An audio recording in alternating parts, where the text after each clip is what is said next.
asked us to think differently about a question, switching what do we want to achieve with what does our community need, and what kind of leader does this organization need us to be.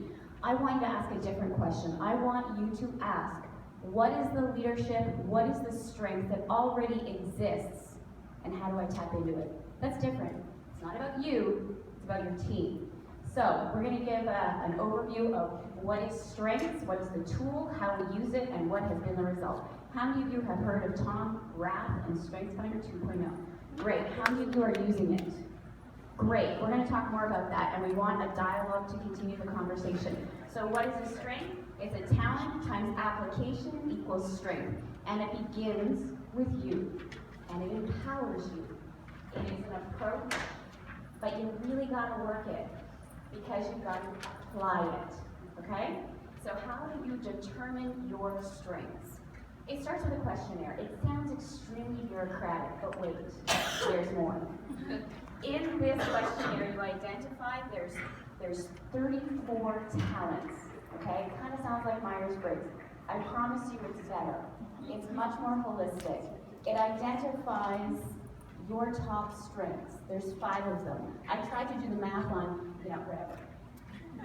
Then there's 4 domains. My strengths are futuristic and strategic. I'm over here.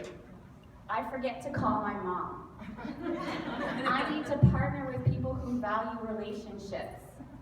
Okay?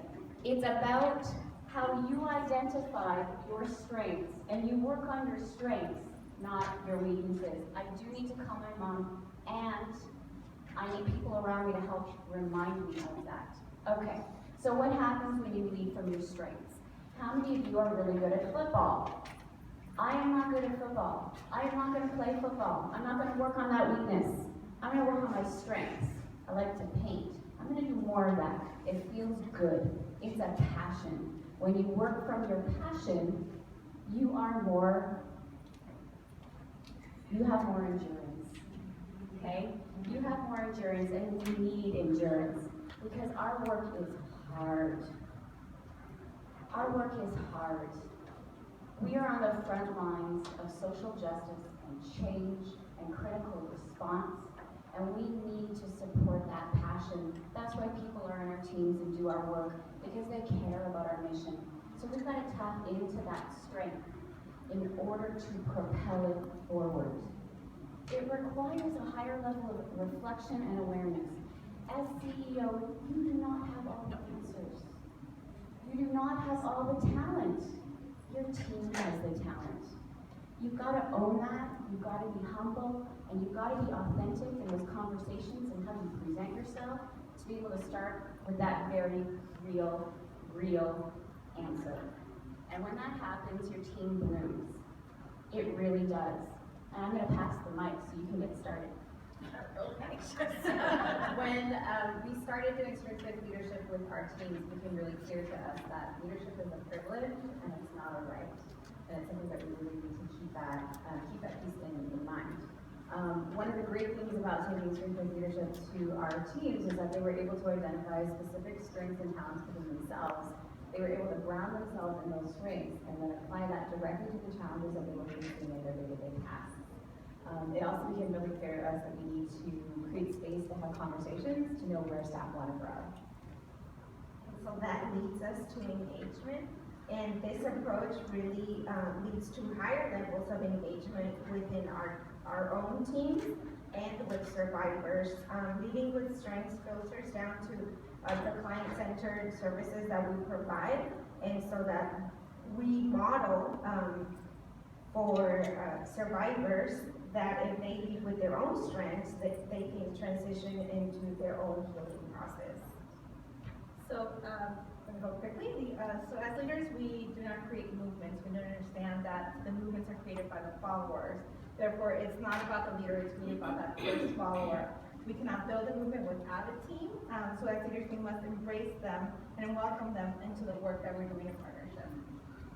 Isn't this team awesome? Right? Okay. So, and you create trust. You create trust when you can share in that knowledge and you recognize, I don't know, you know, let's build it stronger together. So what has happened? What has happened since we've applied survive this? Well, to be honest, we were coming out of a place of some real challenges. We had cut funding. We had unplanned program divestments. We had to merge with another organization, and we were disconnected. And this tool really allowed us to build the interpersonal relationships, to speak human to human, and to really connect as people, okay? That's what happened in Ywca Silicon Valley. This was the moment that we seized to leverage this approach and move it out. This was through the Strong Field project with Blue Shield. How many of you have heard about that? Okay, so this work, we just didn't make this up. We worked with Compass Point. It was funded by Blue Shield. We got resources, we did staff retreats, training. This is a 4-year project that we really elevated over the last 2 years. This is where we felt 2 years ago, right? We were starting to do strength-based leadership, but it was happening in silos. We weren't connecting the dots. We weren't elevating it up through the organization. Here's where we're at now. We're living and animating our core values because we are owning it from a strength-based perspective. But what is really cool about this is it's happening in our community as well. So I'd like to share with you the results. First, the results at the YWCA and also the results in our community. We can definitely attribute this strength-based approach to the fact that we are growing. We've secured $1.5 million in new funding in the last 18 months. We have a new Leaders in Action advocacy team that connects survivors with staff and the community to fight for our cause. In the community, we've developed key partners that have done things like convince the county to fund sexual assault and human trafficking for the first time. These are things that have happened because of strength-based leadership.